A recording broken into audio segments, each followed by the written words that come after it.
আমি এখন মাননীয় সংসদ সদস্য মাওলানা দেলোয়ার হোসেন সাইদি সাহেবকে বক্তব্য রাখার জন্য অনুরোধ জানাচ্ছি। নাহমাদুহু ওয়া নুসাল্লি আলা রাসূলিহিল কারীম ওয়া আলা আলিহি ওয়া আসহাবিহি আজমাইন। আউযু বিল্লাহি মিনাশ শাইতানির রাজীম। বিসমিল্লাহির রহমানির রহিম।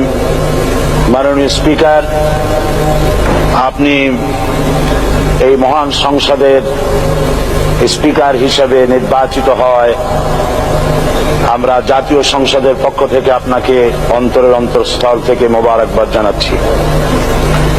মাননীয় স্পিকার, আমি আজ এই সংসদে দাঁড়িয়ে ওই মহান আল্লাহ পাকের প্রশংসায় সেজদা অবনত হচ্ছি, যিনি 1 অক্টোবরের ব্যালট যুদ্ধের মাধ্যমে সুদীর্ঘ 5 বছরের দুঃশাসন, সীমাহীন দুর্নীতি, ইসলাম বিরোধী কর্মকাণ্ড, দেশব্যাপী ভয়াবহ সন্ত্রাসের মোকাবেলায় 4 দলীয় ঐক্য জোটের মহা বিজয় দান করেছেন এবং যার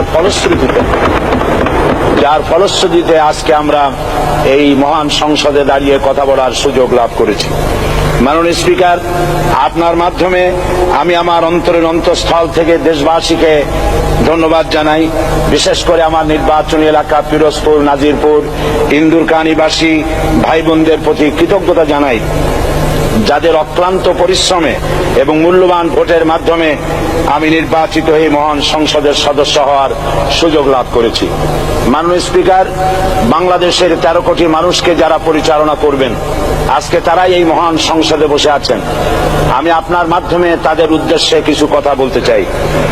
জবাবদিহিমূলক সরকার, কল্যাণমূলক সরকার ও সুস্থ প্রশাসন, এই বাক্যগুলি আমরা প্রায় শুনে থাকি।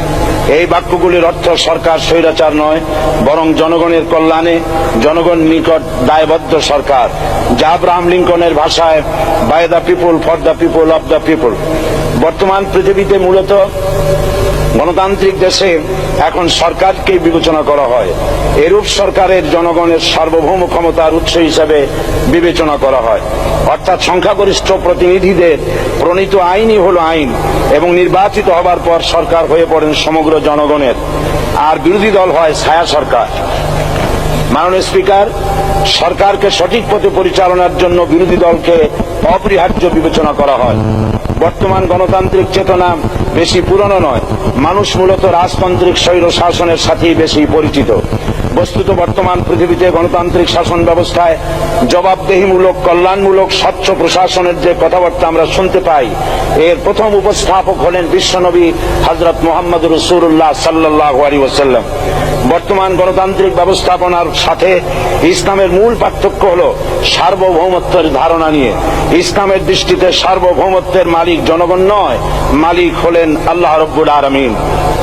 কিন্তু সরকার গঠন ও পরিচালনা জনগণের ইচ্ছার ভিত্তিতেই হতে হবে। জনগণের ইচ্ছার বিরুদ্ধে ক্ষমতায় থাকার অধিকার ইসলামের স্বীকৃত নয়। মাননীয় স্পিকার, সাধারণত লক্ষ্য করা যায় সরকার, সরকারি কর্মকর্তা, কর্মচারী বৃন্দ জনগণের উপর নানাভাবে জুলুম, নির্যাতন বা শোষণ করে থাকে। জনগণের খাদেম না হয়ে তারা হয়ে পড়েন জনগণের প্রভু। তারা জনগণের সম্পদকে তসরুপ করে।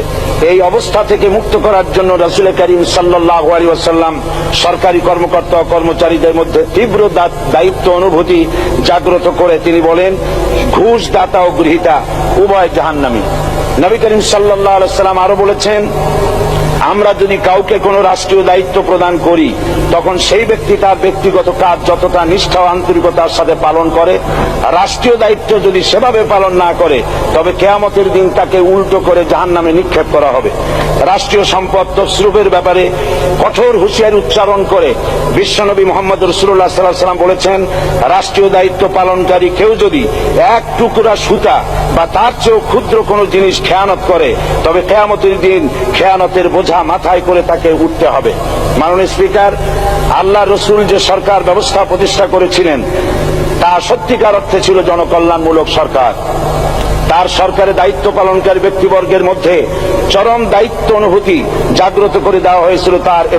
এটা সম্ভব হয়েছিল কেবলমাত্র আখিরাতের তীব্র বিশ্বাস ও মহান আল্লাহর দরবারে জবাবদিহিতার অনুভূতির মাধ্যমে। মানুষের নিকট জবাবদিহিতা পাশ কাটিয়ে যাওয়া যায়, কিন্তু আল্লাহর নিকট জবাবদিহিতা পাশ কাটানোর কোনো সুযোগ নেই। মাননীয় স্পিকার, নবী করিম সাল্লাল্লাহু আলাইহি ওয়াসাল্লামের সরকার ব্যবস্থাপনায় সবাই যেমন আইনের দৃষ্টিতে সমান অধিকার ভোগ করেছে, ঠিক তেমনি ভাবে রাষ্ট্রের নাগরিক হিসাবে সবারই মৌলিক চাহিদাসমূহ পূরণ হয়েছে। ঋণগ্রস্ত এতিম অসহায় জনগণ রাষ্ট্রীয় তহবিল থেকে সহযোগিতা লাভ করেছে। মূলত এটা জনকল্যাণমূলক সরকারের ধারণা বিশ্ববাসী তখনই প্রথম অবলোকন করে। মাননীয় স্পিকার, নবী করিম সাল্লাল্লাহু আলাইহি ওয়াসাল্লাম সরকারি কর্মকর্তাদের বিরুদ্ধে কোনো অভিযোগ পেলে তখনই ব্যবস্থা গ্রহণ করতেন। আইনের চোখে সবাই সমান, এবং এ কারণেই শাসকদের আত্মীয় স্বজন কারো পক্ষে সম্ভব ছিল না জনগণের উপরে জুলুম করা। খলিফা ওমর রাদিয়াল্লাহু তাআলা আনহুর এক ছেলে অপরাধী প্রমাণিত হলে সে দণ্ডভোগ থেকে রেহাই পায়নি, এমনকি এতে তার মৃত্যুদণ্ড হয়েছিল। আবার খলিফা নিজেকে আইনের ঊর্ধ্বে মনে করতেন না, তাই বর্ম চুরির ঘটনায় আলী রাদিয়াল্লাহু তাআলা আনহু কাজীর দরবারে সাধারণ ফরিয়াদির মতো উপস্থিত হন। নিজের ছেলে ও চাকরের সাক্ষী যথেষ্ট না হয় কাজী খলিফার বিপক্ষে রায় দেন। এখানে বিচার বিভাগ ছিল সম্পূর্ণ স্বাধীন এবং শাসন বিভাগের নিকট তার কোনো দায়বদ্ধতা ছিল না। মাননীয় স্পিকার, এসব হলো ইতিহাস। মুসলমান আজ অনুসরণ করতে চায় না তাদের অতীতের গৌরবোজ্জ্বল কর্মপদ্ধতিকে। সে এখন কাফির মুশরিকদের কিরানক স্বার্থ পূজারী আখেরাতে জবাবদিহিতা শূন্য বাগাড়ম্বর এক জাতি। মাননীয় স্পিকার, যে জাতির এক পূর্বসূরি মাথায় আটার বোঝা বহন করে নিয়ে চললেন আর বলে গেলেন, মানুষ কেন, ফোরাতের কূলে যদি একটি কুকুরও না খেয়ে মারা যায় তবে এই ওমর রাদিয়াল্লাহু তাআলা আনহুকে কিয়ামতের দিন আল্লাহর দরবারে জবাবদিহি করতে হবে। আর আজ সেই জাতির দায়িত্বশীলরা জনগণকে অভুক্ত রেখে তাদের মুখের গ্রাসে ভাগ বসায়। জনগণ তাদের নিকট উপস্থিত হলে মনে হয় যেন গোলাম প্রভুর দরবারে উপস্থিত হয়েছে, আর অহেতুক উৎকোচ দাবি করে তাদের উপর জুলুম করছে। আর আল্লাহ পাক জালিমকে কখনোই পছন্দ করেন না। মাননীয় স্পিকার, আমি দৃঢ়ভাবে আশা করি এই অবস্থা কাটিয়ে উঠে আমরা রাসূল করিম সাল্লাল্লাহু আলাইহি ওয়াসাল্লাম কর্তৃক প্রদর্শিত রাষ্ট্র ব্যবস্থার অনুসরণ করে একটি সুখী সমৃদ্ধশালী আধুনিক ইসলামী রাষ্ট্র পরিণত করে বাংলার প্রিয় জন্মভূমি বাংলাদেশকে আজ গোটা বিশ্বব্যাপী শোষণ, নির্যাতন, হানাহানি, অশান্তির মধ্যে, তাই আজ পৃথিবীর অধীর আগ্রহে অপেক্ষা করছে ইসলামের আলোকে এমন এক রাষ্ট্র ব্যবস্থার যেখানে দায়িত্বশীলরা আল্লাহ তাআলার কাছে জবাবদিহিতার পাশাপাশি জনগণ নিকটও জবাবদিহি করতে বাধ্য হবে। মাননীয় স্পিকার, অনেক ত্যাগ ও তিতিক্ষার রক্তের বিনিময়ে গড়ে উঠেছে আমাদের গণতান্ত্রিক প্রতিষ্ঠান এই জাতীয় সংসদ। এই সংসদের সম্মান রক্ষা করার দায়িত্ব আমাদের সবার। গণতান্ত্রিক চর্চা, গণতন্ত্র প্রতিষ্ঠার স্বার্থে আমি আজ প্রধান বিরোধী দল আওয়ামী লীগকে সকল হিংসা, বিদ্বেষ ও পরাজয়ের গ্লানি ভুলে গিয়ে সংসদে যোগদানের উদাত্ত আহ্বান জানাচ্ছি। পরিশেষে আমি আপনার মতো সর্বজনশ্রদ্ধ একজন মার্জিত ও সুশিক্ষিত ব্যক্তিকে এই মহান সংসদের স্পিকার হিসাবে লাভ করে আমরা আনন্দিত হয়েছি। আমাদের সংবিধানের সংরক্ষণ, সমর্থন ও নিরাপত্তা বিধান এবং আপনার অভিভাবক সুলভ নিরপেক্ষ আচরণ ও সংসদকে ধন্য করবে বলে আমরা বিশ্বাস করি। আপনাকে ধন্যবাদ। আসসালামু আলাইকুম ওয়া রাহমাতুল্লাহ। মাননীয় সদস্য মাওলানা দেলোয়ার হোসেন সাঈদী সাহেবকে আপনার তথ্যপূর্ণ ইসলামিক মূল্যবোধ সহ মূল্যবান বক্তব্যের জন্য ধন্যবাদ।